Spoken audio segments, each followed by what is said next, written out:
People have every time thought about perpetual machines. An interesting diagram is shown in the slide here. A perpetual machine where the water circulates forever. Or people have thought about such a diagram also of a perpetual machine where this rotator rotates forever even without doing any work. For this, a very interesting quote by Feynman.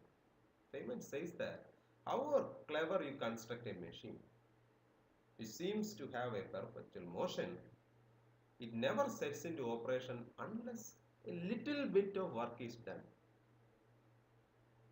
A corollary to this result is that the efficiency of a Carnot engine is not changed if you replace the perfect gas with the real gas. Or we can say that all reversible engine working between the same pairs of temperature have same efficiency. That's another way of saying the same thing. And it points to the fact that perpetual machines are not possible. Another important question is, can efficiency ever be equal to 1? So let us say, what is the equation for efficiency? Efficiency eta is equal to 1 minus Q2 by Q1 equal to 1 minus T2 by T1.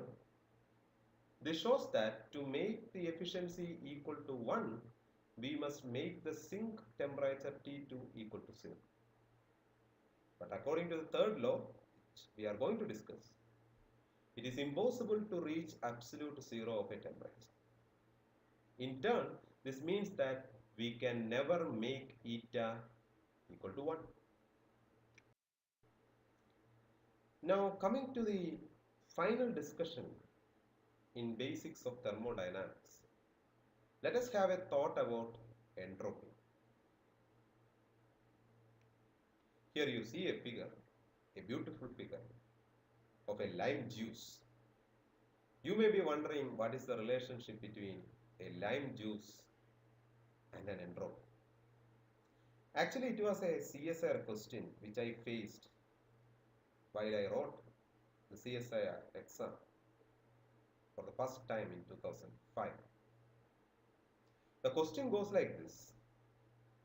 There is a glass having water and some ice cubes are also kept inside it, so that the temperature of the system containing water is at 0 degrees Celsius. The outside temperature is say 27 degrees Celsius. After a little bit of time, the system achieves the temperature of that of surrounding. The question was, what is the change in entropy? I used to wonder how to answer this question, but it is a very simple answer is available if you know the basics of thermodynamics about entropy. So let us come to the elementary concepts of entropy. We have already discussed that Q1 by T1 equal to Q2 by Q2 equal to constant. This results prompt us, according to what Feynman's remark is that Q by T absorbed by the sink, Q by T liberated by the source are the same. Or in effect in the system, there is no gain or loss of Q by T. So this Q by T should be a unique quantity.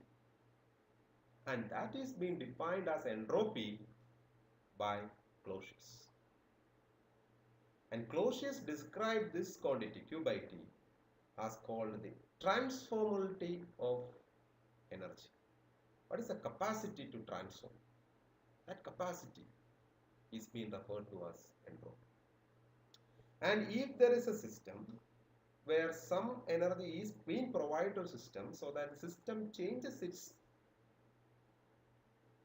property or transformability, we define dq is equal to TdS. So actually Clausius has defined this thing from second law of thermodynamics, which says that thermodynamic entropy is the measure of amount of energy dq is equal to tds. Here we can see a reversible process where a process can go from A to B as well as B to A. Whatever path it may take, the entropy change remains the same. That is, entropy at S at B minus S at A will be always the same, whatever path you take in a reversible process. In an irreversible process, like I can give an example as shown in the figure. A ball rolls from a hill to the valley. We see that the entropy change will be always positive. Why? It happens because some amount of energy is transferred to the system at the position B. That is actually the potential energy being transferred to the B, resulting in an increase in entropy ds equal to dq by t.